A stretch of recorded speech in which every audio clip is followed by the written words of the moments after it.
అందరికీ నమస్కారం. నా పేరు శ్రీనాథ్ కొల్లూరి.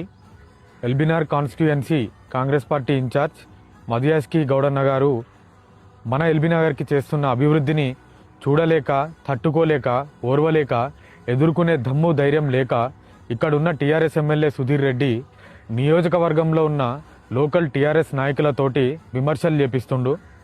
దివాలాకోర్ రాజకీయాలు మానండి అంట కాంగ్రెస్ పార్టీలో ఎమ్మెల్యే లెక్క గెలిచి తన సొంత అభివృద్ధి కోసము తనను దగ్గరుండి గెలిపించిన కాంగ్రెస్ కార్యకర్తలను కూడా నడి రోడ్డు పైన వదిలేసి పోయి టీఆర్ఎస్ పార్టీలో చేరిన అత్యంత నీచమైన ఘనత మీ సుధీర్ రెడ్డిది.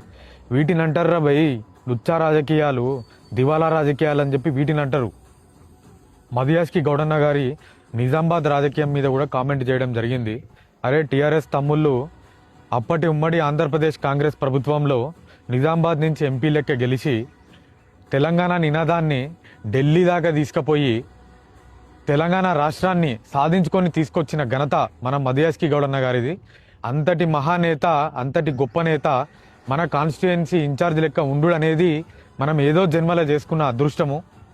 అంతేకాకుండా ఆయన పుట్టింది, పెరిగింది, చదువుకుంది మొత్తం మన ఎల్బీనగర్ కాన్స్టిట్యుయెన్సీ హైత్నగర్లోనే. అందుకనే మనం ఇంత అదృష్టం చేసుకున్నాము.